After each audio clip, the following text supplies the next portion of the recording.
here from McNally Smith College of Music with Greg Koch here. He's artist in residence here for our guitar program. Good to have you here, Greg. Good to be here, Joe. What are we talking about here? Well, I thought we'd do a little Albert King, little mini tutorial. Albert King, of course, well, one of the greatest bluesmen of all time. As far as just singing, guitar playing, the whole nine. Huge influence on Stevie Ray Vaughan and a whole bunch of other people.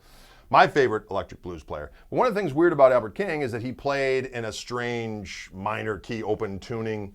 He played upside down. The strings were like rubber bands. So getting the sound of Albert King is extraordinarily difficult. Not that you necessarily want to sound exactly like somebody, but learning Albert stuff can lead to some creative ways of doing your own stuff, especially because the sound of blues guitar with the bends and the vibrato is so emotive and cool. It's one of my favorite things about playing the electric guitar, right? Plus chicks dig it. Edit. Okay, here we go. So if we do Albert King bends, he always did them on the high E string, okay? So he's upside down. The guitar's tuned down, so he's bending that high E string up, a minor third, sometimes, 2 whole steps. If you do that on the high E string on your guitar, you'll be in a great deal of pain. There are ways to do it, and I'll show you both ways real quick. But usually if I want to get that Albert King sound, I'll do it on the B string so I can get the full sweep of going all the way up. And what I mean by that is when I'm doing this,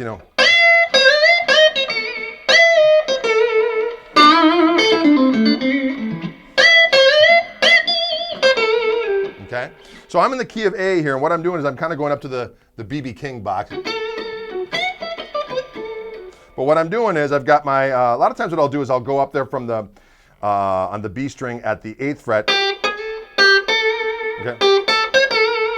Okay. And then I'm bending that. I'm going up, it's a Major third. It's a major third, right? Yeah. Okay. So I'm going up a major third. And then down to the minor third, and then back down to just where it's fingered, and then back to the root.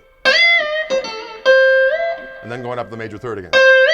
And a lot of times what Albert would do is he would go up the major third and then put vibrato on.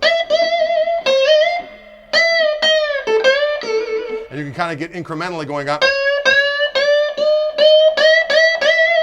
Or incrementally down. And I'm using my finger and I'm just kind of tapping my first finger in a downward motion on it because Albert King played upside down, so his thumb was going down on the string as he played it. So in order to recreate that, you kind of got to do that thing, right? Stevie Ray Vaughan would do those Albert King bends, but he would do them on the high E string. Now this has got a little bit more snap to it, as opposed to. It's just got a little bit more. It's got a different sound to it. You just don't get that full sweep of the. It's like. You know what I mean? You're not quite going up the whole way. You need compound radius to do that. Exactly. I mean, you can do it, but I'd pop strings, and that would be bad. So to get that kind of a feeling, a lot of times what I'll do is, if you're playing with a pick, to get that Albert thing is to just kind of pick upstrokes again because his thumb was going down on the strings. You get this.